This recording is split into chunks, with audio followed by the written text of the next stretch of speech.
Hello, I'm Ryan F9 and this is Suzuki's Whispering Death.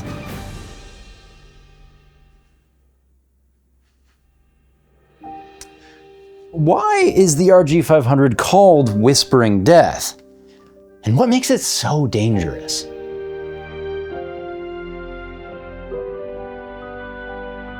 You cannot buy Max Verstappen's Formula One car. You cannot lease Marc Marquez's MotoGP bike and go hunting school zones of a Tuesday. But in 1985, Suzuki thought, why not? They take Barry Sheen's world-beating RG500 prototype and change its name to RG500 Production. That's it. The fasteners are changed from titanium to aluminum, and that's mechanically it. The road-going one, of course, gets a headlight, taillight, indicators, exhaust, baffled down to the legal volume, but still, your idiot son could save up $4,995 and buy very near a factory MotoGP racer. Makoto Suzuki says, the engine was 100% identical, we just changed the name. You could buy a production RG500 and win a GP, as Jack Middleburg did in 1981. That was the last time a privateer won a 500 GP. See, manufacturers compete on total equipment points. Whether it's piloted by Andrea Dovizioso or Andrea Bocelli, it doesn't matter. So making the factory racer publicly available is a power play. Suddenly 14 of 24 grid entries want to be on Suzukis. Makoto Suzuki explains, if your rider wins, you can only say the rider is world champion. If you win the Constructors' Championship, you can say Suzuki is world champion. And that works. They win 7 Constructors' Championships in a row at the cost of selling their soul to any devil during the deadliest era of racing. At the beginning, when you tried the first time the 500, a little bit of fun together. Dave Gardner, the 1987 champion at the Dutch TT, Pons on the first lap. We can see why the two strokes are so violent here. They bang, then they intake and exhaust at once, to bang again. That is twice the power pulses of today's 4-strokes on tree rubber and bicycle brakes. What's worse is that this simultaneous porting loses some fresh intake right out of the exhaust. So, what the Suzuki's race engineers do is take a green tea can, an actual green tea can, and weld it into the muffler. Now, when the engine goes bang, the sound of that bang travels faster than the power pulse itself, so it hits this widening, bounces back a low pressure wave to suck the nasty exhaust out. Then it hits this narrowing, bouncing back a high pressure wave right in time to lock the next charge in. It's an engine valved by its own music. 排気管っていうのは非常に大切な5ミリ縮めると500回転回転が変わっちゃうんですよ。 But remember, the speed of sound in a given medium is constant. The green tea can is a constant size. So you end up with an engine whose airflow is valved for one specific RPM, the power band.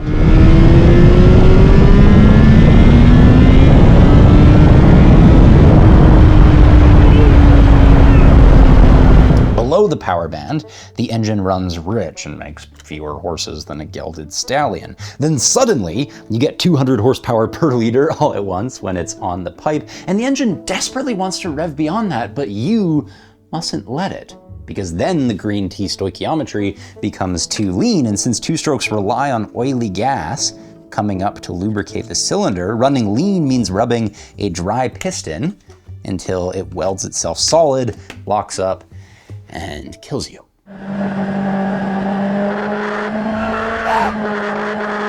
If you think I'm just a 2020s catastrophizer, here are these quotes from hairy-chested 80s dudes.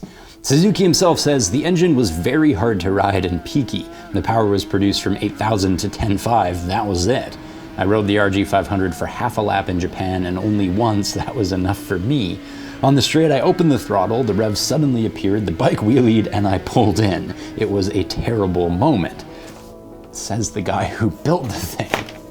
Most 2-stroke riders rode with 1 or 2 fingers over the clutch lever waiting for a seize. I always had 4.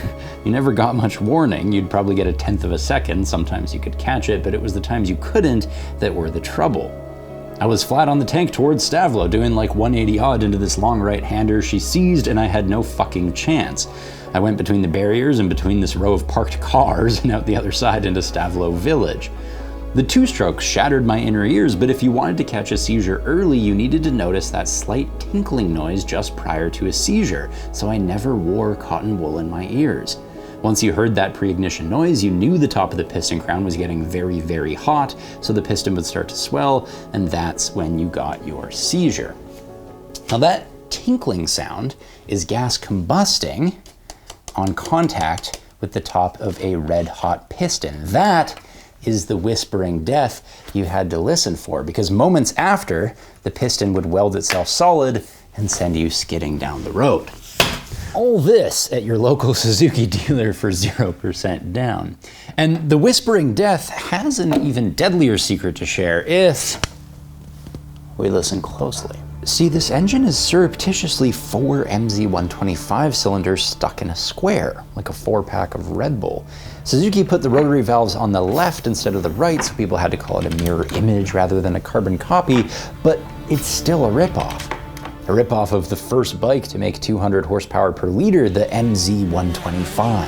And that revelation piloted by Ernst Degner of communist Germany. So how did Suzuki get it? Well, first Degner flies to Japan, and he doesn't wait in that long line for a SIM card. He wants to waste more time after an intercontinental flight. So, Degner pulls out his Soviet-issue iPhone 13 and installs the Saily app before ever leaving East Germany.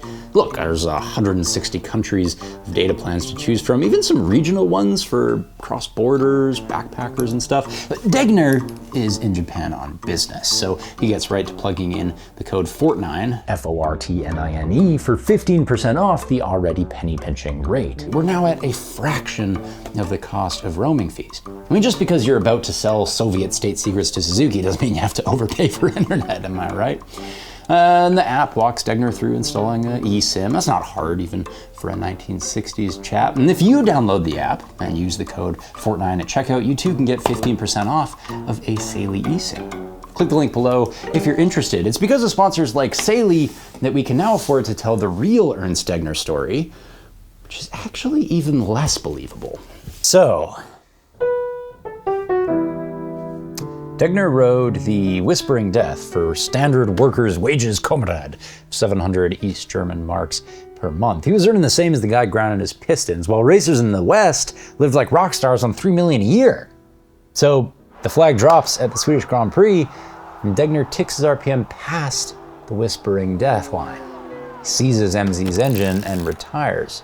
His boss said that Degner had by far the fastest bike in the class, but I reminded him not to go over 10,000 RPM because Ernst, I told him, the piston rings will fly away if you do. You know that. And this is his boss, Walter Cotton, talking. He came flying past close to the pit wall where we were standing, like the devil was after him. We tried to slow him down, but after 2 laps, he was not there anymore. Degner walked straight from his seized MZ and straight to Suzuki fixer Jimmy Matsumiya. Over whiskey and decadent Western jazz turned loud so the Stasi can't overhear, he offers to defect over the Berlin Wall with a suitcase full of those expansion chambers, in exchange for 10 grand and a ride at Suzuki. Karl Werkstatt, der ehemalige Motorrennsportler und Betriebsangehörige des VEB Motorradwerk Zschopau Ernst Degner, ist zum Verräter an der Arbeiter- und Bauernmacht geworden.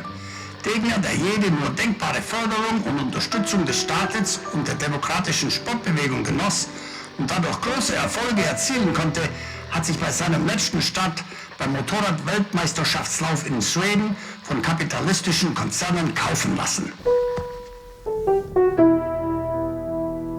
It's the most obvious case of industrial treason, and it ruins Degner's life. Remember, he still has to ride the Whispering Death that he sold to Suzuki. There was Ernst lying in this great ball of flame. All I could see were his boots sticking out. His face was bubbling. It was awful. It was horrible. Degner grows suspicious of every accident that befalls him. He was worried big time. He had a bodyguard with him the whole year, a private detective if you like, and he had a gun on him. Wherever Ernst was, he was always there too. When the Whispering Death finally gets the last word, there's a rumor that Ernst dies with a slit throat and a note saying the Stasi never forgets. You can read it all in Matt Oxley's I Can't Believe It's Not Fiction, Stealing Speed, but never mind the shooting of one messenger. our RG500 still whispers of deaths in the thousands. When the Nazis start losing air superiority in World War II, they do two things. They establish a new concentration camp called Middelboe-Dora. Its purpose to provide slave labor for digging an underground research facility, and they call that lab Middelwerk, where a bomb that can fly itself to Britain is engineered by Walter Codden. That's right, Degner's future boss. Deja vu, eh? This is a pulse jet, and it's where expansion chamber technology was first born. It goes bang, and the sound of that pulse bounces back at low pressure to pull exhaust out, then again at high pressure to lock the next intake in. Valved by its own deadly music, it is deadly powerful at 1 RPM.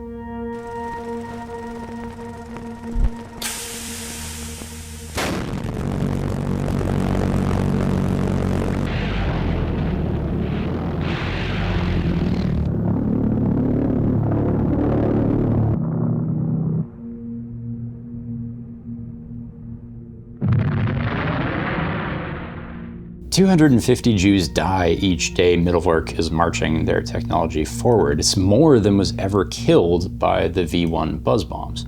Now, how Walter Codden felt about the atrocities that enabled his research, no one knows, but there's no doubt he knew. Meanwhile, destruction of Germany's flying bomb sites goes forward. More and more of the so-called revenge weapons are being exploded in midair. Here are remarkable pictures of two robots that failed to accomplish their mission.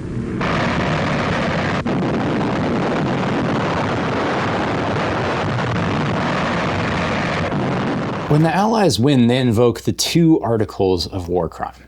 Individuals must be held accountable, and maybe not the smart ones, though. So Germany's rocket Nazis are whisked stateside to help NASA. Werner von Braun famously asked Walter Codden to join them. But the man who understands repercussions says no. He surrenders himself to be whisked to Camp 90 instead, where he's imprisoned for weeks, then released into communist Germany. Codden writes of his new workshop at Motorrad Jopo, there were really only empty rooms, even light switches were missing. MZ has no dyno. The only way to test horsepower is to do a full-bore run and time it. They have no lab. The only way to test stoichiometry is to do a plug chop. Again, you have to run the engine at full RPM, kill it, coast in, and then read the spark plug. It is dangerously underfunded work. Codden even has to build his own oscilloscope so he can watch pressure waves amplifying horsepower in the expansion chamber. But he eventually optimizes the expansion chamber for 2 strokes, telling no one where the technology was first unearthed, but letting the world see the result, the MZ-125. The first naturally aspirated engine to make 200 horsepower per liter, whose plans were smuggled across the Berlin Wall in Degner's briefcase, all the way to Suzuki's garage, becoming the building block of this RG500 Square 4, powerful at 1 RPM, deadly at every other. The Whispering Death. Now, I've said everything that I have to say about the most dangerous motorcycle ever made, so I can just shut up, focus now.